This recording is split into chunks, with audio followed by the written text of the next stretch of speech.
नमस्ते प्रणाम। हम किशोर यादव सबके गोड़ छुके गोड़ लगतानी और हम आ रहल बानी 6 अप्रैल 2023 यानी कि रामनवमी के शुभ अवसर पर रउआ सबके बीच में ग्राम नवाडी प्रखंड नवाडी बाजार छतरपुर और जिला पलामू झारखंड।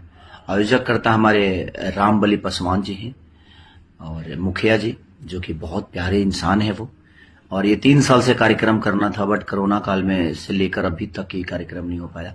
लेकिन मैं यानी कल 6 तारीख को 6 अप्रैल 2023 ग्राम नवाडी मुखिया जी के कार्यक्रम में मैं आ रहा हूं, तो आप सब आइए और अपना प्यार आशीर्वाद दीजिए। Love you. नमस्ते प्रणाम। हम किशोर यादव सबके गोड़ छुके गोड़ लगतानी और हम आ रहल बानी 6 अप्रैल 2023 यानी कि रामनवमी के शुभ अवसर पर रउआ सबके बीच में ग्राम नवाडी प्रखंड नवाडी बाजार छतरपुर और जिला पलामू झारखंड। आयोजक करता हमारे रामबली पासवान जी हैं और मुखिया जी जो कि बहुत प्यारे इंसान है वो। और ये 3 साल से कार्यक्रम करना था बट कोरोना काल में से लेकर अभी तक ये कार्यक्रम नहीं हो पाया।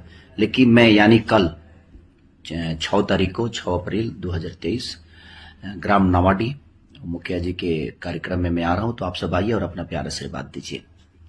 Love you.